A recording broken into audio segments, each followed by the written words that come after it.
Hey guys, it's Christine, also known as Ivy Winter. Thank you for joining me for another Disney video. Today I'm going to be talking about resort hopping. It seems like it's a thing that people think is really complicated, but I promise you it is not. It's actually really easy to do at Disney, and I'm going to explain to you how. So resort hopping basically is when you book multiple resorts within a single stay and have to move from one to another. I've done this a few times, and in one of my trips I did it twice in a single trip, so stayed at 3 different resorts in one trip.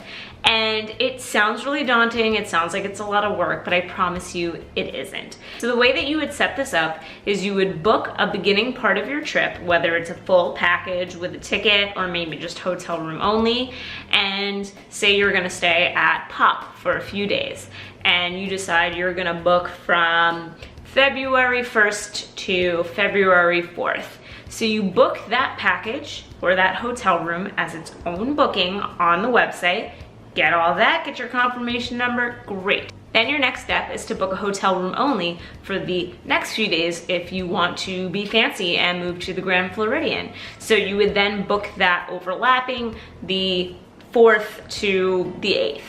And now you have 2 different confirmations for your hotel stays, and that's totally fine.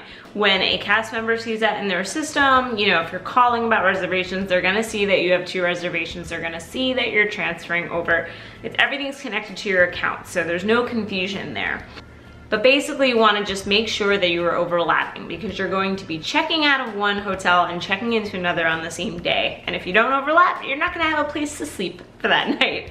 So make sure you're overlapping your dates. So now that you have your 2 different resort rooms, what you need to think about next is Magical Express, if that's something that you're going to be using. So you can sign up for Magical Express just arriving or just leaving. They let you do that because, you know, you might decide you only want to use it one way or another, even if you're staying at one resort the entire time. On your first reservation, you want to sign up for Magical Express arriving, give them your information, tell them what resort that you're staying at. Then on your second reservation, you want to do departure only, and obviously tell them the resort that you're staying at. That way you can ensure that your Magical Express documents don't end up at the first resort you were staying at when you're leaving and you're like, oh no, where's my letter? I need to get on this bus and it hasn't arrived. Again, really easy to do online, but you can also do it if it makes you feel better by calling and talking to a cast member. I find that when you're doing resort hopping in general, talking to a cast member is so much easier because you can ensure that it's actually happening the way it's supposed to. They deal with people resort hopping all the time, so they'll know exactly what you're trying to do, and they will make sure that your arrival is going to the right hotel and your departure papers are going to the right hotel. Now, what do you do when you arrive? It's actually really not that complicated. You know, you check into your first resort as usual, or maybe you've done online check-in so you don't even have to go to the desk. You enjoy your stay for your first few days, and then when you're going to switch over to your other resort, you want to head to Bell Services and you want to let them know that you're transferring your bags. So I suggest doing this early in the morning so you don't have to miss out on park time just trying to get this all settled. It usually only takes a few minutes, but you'll go to Bell Services, say at Pop, and you'll say, hey, I'm actually transferring to Grand Floridian today. I need my bags to get moved over. So they fill out a little slip, kind of like the ones when you drop them off to like hold for the day. And they make sure it's noted that, okay, this is going to Grand Floridian. You get a copy and they send it with a runner. So every resort has a runner that is dedicated to running bags between resorts and what have you. So that's how often people resort hop. They have people dedicated to handle this. Generally, I find that my bags take a few hours to get to the other resort, but I've never arrived past about 4 p.m. and not had my bags there to pick up. You do have to then go to Bell Services again to pick up. They're not gonna send it directly to your room, especially if they don't know what your room number is yet. Like, you could even still be waiting to find out what your Grand Floridian room number is. So you will have to take the time and you come back to swing by the lobby and get your bags. But generally, I haven't had an issue. I haven't arrived at the resort and like not had them. They'll tell you how long it'll actually take. You know, they can let you know how busy the runner is for the day, if it'll take longer or shorter, but it's usually pretty good. And I've never lost a bag. They're very, very good about, you know, transferring bags and making sure that people get what they get. So the best thing to do after you've dropped off your bag is just go enjoy the parks. Like, take that day to go do what you're gonna do and don't worry about your luggage. And then when you're ready, you literally just head over to your new resort. Like I said, go to Bell Services, pick up your bags. It's as easy as that. If you really want to and you feel better about it, you can transfer your bags yourself as well. What you can do is get in a cab or maybe one of the new minivans. People have sometimes even taken the buses. I mean, that might be a little tough because you can't go resort to resort, a little bit time consuming, but you could just decide to bring the bags to a new resort yourself. I was just talking to Rob of Rob Plays That Game, who will be resort hopping from Art of Animation to Pop, and there's literally a bridge between them. So he said, I'm probably just gonna roll my bag over the bridge, which is totally fine. That's an option as well, if that's what you wanna do. But generally, leaving it in the hands of the runners, they can get it done. But you can definitely bring it yourself as well. And again, leave it at Bell Services at your new hotel, and they'll hold on to it for you if you don't have a room assigned to you yet.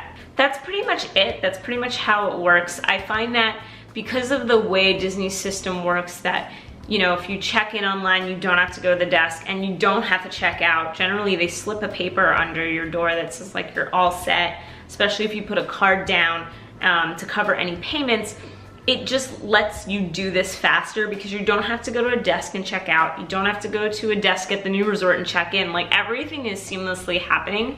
So I have literally gone from, you know, Pop to the Boardwalk to the Polynesian and never once had to stop at, you know, the actual desk. I've only had to go to Bell Services to drop off or get my bags, which takes all of 5 minutes, if that. If for any reason that you don't get your Magical Express documents, maybe they did go to the first hotel for some reason, they can help you down in the lobby. I had a moment where I lost my letter that would let me onto the bus, and the bus was literally outside the Polynesian, and I was like, I gotta get on that bus, and they were like, don't worry, we'll print it out for you right now. And they find your information and they can print you out a new letter. So if for some reason you've lost the letter, they've sent it to the wrong place, you can let them know, they can work it out for you. It is possible that if it was sent to the wrong resort, they might have given you a different pickup time based on like when the buses are coming around. So you might have a slightly different pickup time when they give you, you know, the letter at where you are, but for the most part, it's not gonna change anything drastically, and they can totally handle it by looking up stuff in the system. One thing that some people do bring up with resort hopping is Magic Bands. Is my Magic Band going to work? Am I gonna get to my second resort and they're not gonna know and it doesn't work? It should work. 99% of the time it will work, because they're seeing in the system that your first stay has ended and this new stay has started, and it's all attached to that one Magic Band, and the system just knows to give you that new key for the Grand Floridian and get rid of your key for Pop. If that doesn't happen, go to the lobby. They can fix it for you immediately. They will literally take your Magic Band, scan it, and make sure you can get into your room. So again, there's always somebody there to help in those situations, but there shouldn't be any problem with moving from one room to another. And the same thing with parks. If you have a ticket that is a 7-day ticket, they're looking at your ticket days, they're not looking at, you know, the amount of days that you're staying at the resort, or which resort. So you won't have any issue like getting into the parks when you transfer over resorts, because it's not even connected to that. It's connected to how many days you have on a ticket. So that shouldn't be a worry at all either.